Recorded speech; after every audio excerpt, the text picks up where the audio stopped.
There is a browser I know well, and it has 40 tabs open. Each one is a thing I meant to decide, an article I might read, a course I might take, a city I looked up because I might move there someday, a message I haven't answered because answering would mean choosing what I actually think. None of the tabs are doing anything. They are just open, and every morning I look at them and feel a small, strange comfort because as long as they stay open, I haven't lost anything. I haven't closed a door. I have kept my options. I want to talk about that comfort because I think it is one of the most expensive feelings a person can have. And I am going to hand you a single test right now in the first minute before any of the ideas that come later, because if you take nothing else from this, I want you to take this. For any door you're keeping open, name two things. Name the specific piece of new information you are actually waiting for, and name the date by which you expect to have it. If you can name both, you are genuinely waiting, and you should keep the door open with a clear conscience. If you cannot name either one, you are not waiting, you're hiding. Everything else I say is really just me defending that test and trying to show you why it's so hard to run honestly on yourself. Now, the core idea: refusing to commit feels like freedom and it feels like safety, but keeping every door open is not the absence of a decision. It is a decision. It is one of the biggest decisions you will ever make, and you make it by pretending you're not making it. The cost is not paid all at once. It is paid quietly in the depth you never reach, because depth is the one thing that only exists on the other side of a closed door. I think this matters especially now, and it matters for us in a way it did not for people a few generations ago. We have more options than any humans who have ever lived. More people we could talk to, more careers we could try, more places we could be, more versions of ourselves we could become.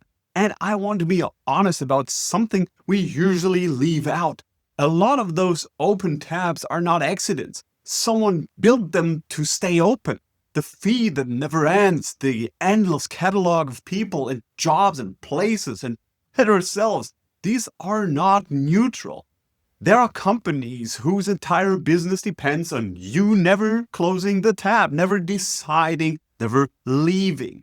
Your indecision is not only your private flaw, it is for someone a revenue line. So when I say closing a door is hard, I do not only mean that you're scared, I mean that you're hovering inside a machine that was engineered to keep you hovering, because a person still choosing is a person still watching. That does not remove your responsibility, but it should change how you feel about the effort. Closing a door is not just fixing something broken in you, it is taking something back from a system that would very much prefer you never did. Now, I want to be careful because it would be dishonest to tell you that keeping your options open is always avoided. Sometimes it is exactly the right thing to do. Sometimes you genuinely do not have enough information yet, and committing early would not be courage, it would be foolishness. If you take a job the day you get the offer without asking a single question, that is not decisiveness, that is recklessness.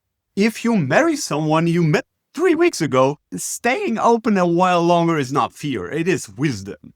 Premature commitment is its own failure, and a serious one. There are seasons of life where the honest, mature move is to hold the question open on purpose.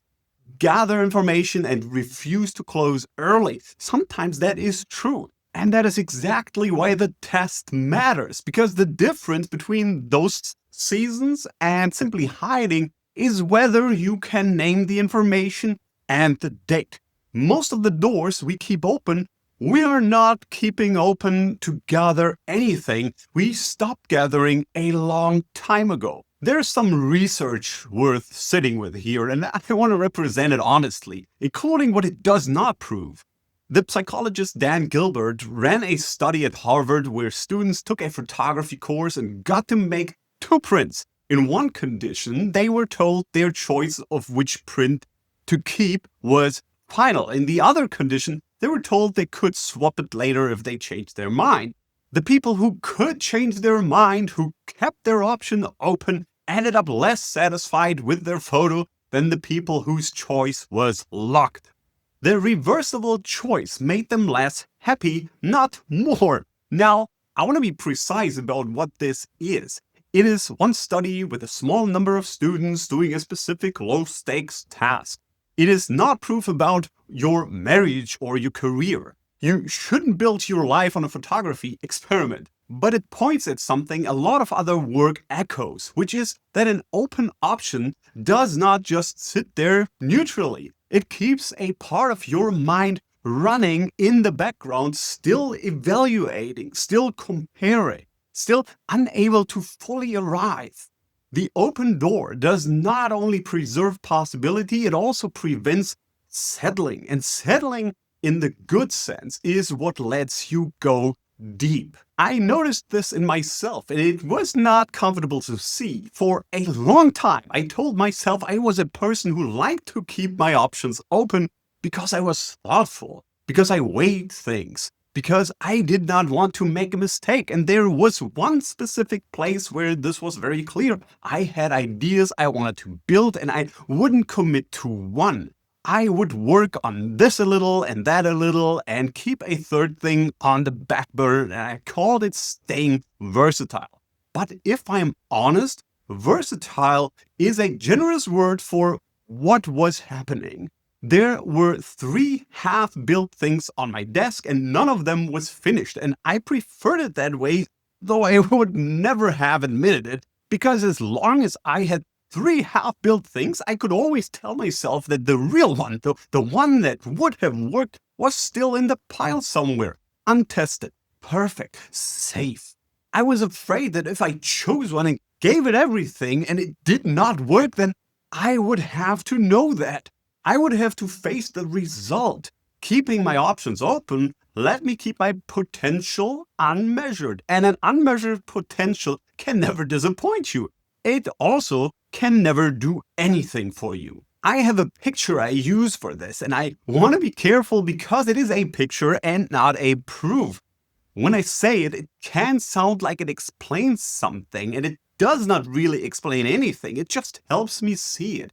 I lean on an image I've used before. The ball resting at the top of a hill full of stored possibility that is doing nothing yet. And an open option feels like that ball, that relationship you could deepen, that book you could write, that move you could make. As long as it stays an option, it stays up there, full of everything it could become and free of every cost. That is why it feels so good to keep. It holds every good outcome at once and pays for none of them. The moment you commit, you trade that beautiful cloud of everything it could be for the narrow, specific, difficult reality of what it actually is. But notice, that is a description of the feeling, not a reason. The picture does not prove that open options are bad. It only shows you why letting them go feels like a loss even when it is not. For the actual reason it is so hard, I have to go somewhere less pretty than a ball on a hill. Here's the reason, and it is the part I would keep if I could keep only one. Not every decision carries the same weight, and your mind is supposed to sort them. Some decisions are what I call musts, real heavy consequences if you get them wrong. Some are shoulds, softer, discomfort, some regret, criticism, a bit of loss, but not catastrophe. And some are cans, maximum freedom, an experiment where if it works, something good may happen, and if it does not, usually nothing terrible does. That sorting is doing quiet work all day long, and mostly it works. The trouble is a specific mechanical error. A can gets misfiled as a must. Choosing one project over another too is almost always a can. Nothing about it is irreversible. Nothing about it ends you, but it doesn't feel like a can. It feels like a must. Because somewhere along the way, your mind attached the fantasy that the wrong choice is permanent ruin. And here is the mechanical part, the actual why. When a can is filed under must, your nervous system doesn't treat it as an experiment. It treats it as a survival threat. And a nervous system facing a survival threat does one very reliable thing. It freezes. That is not a metaphor. It is a threat response firing on a decision that was never actually dangerous. The freeze is why you can see the door clearly, know it is only a can, name exactly what you are avoiding, and still not be able to move your hand. You are not weak, you're not lazy, you are misfiled. The insight was never the missing piece, the freeze was.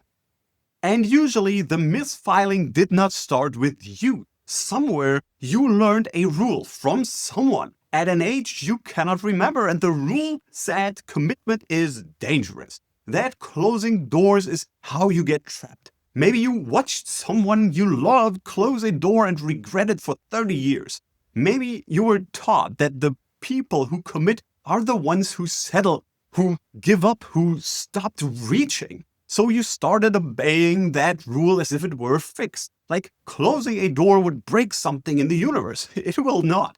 A rule is not a law. Someone wrote it, which means it can be read and questioned and in some cases rewritten. The freeze feels like physics. It is inheritance. I've been talking as though all your doors are yours to hold or to close. For a lot of people, that is simply not true, and I do not want to speak past them.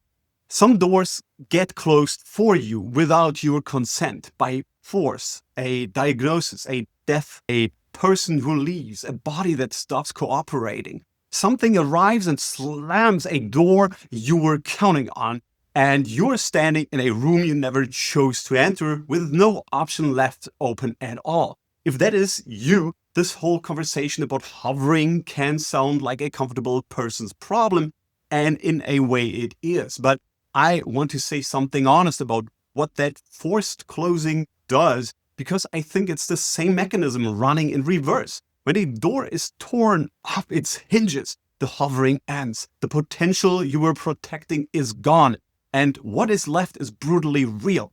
You are moving, whether you chose to or not. And many people who have been through exactly that describe a strange, terrible clarity on the far side of it. The trivial options fell away. The energy that had been spread thin across 40 maybes was forced all at once into the one life that remained. I would never wish that on anyone as a method, but if it has already happened to you, I do not want you to hear this as being about someone else. The involuntary narrowing of everything you could have been into your actual grief-marked life is the hardest version of the exact thing I'm describing. You didn't get to hover. You were made to move against your will, and the work in front of you is not to close the door. It is to author a room you were forced into. That is harder than anything I'm asking of the person with 40 tabs, and it deserves more dignity than a browser. There is another person I need to speak to directly, because everything I've said so far assumes your problem is that you have not committed. Some of you committed completely. You closed the tabs, you picked the career, chased the goals, built the optimized life, rolled all the way to the bottom of the hill, and the bottom was empty. And now you keep your hand tight, you hold things loosely, you refuse to grip, and everything I have said might sound like one more voice telling you to convert, to produce, to arrive, when arriving is the exact promise that already broke on you. So I want to draw a line I haven't drawn yet. There is avoidant optionality, which is a hand kept half open out of fear of a result you have never actually met. And There is earned disillusionment, which is a hand kept light because you have already met the results at full commitment and learned that the gripping was not the thing. Those look identical from the outside, and they are opposites. The first is hiding from a test you've never taken. The second is resting after taking it. For the second person, stillness is not a failure to convert. It can be the honest, hard-won destination. The open hand is not always avoidance. Sometimes it is wisdom that costs you everything to buy.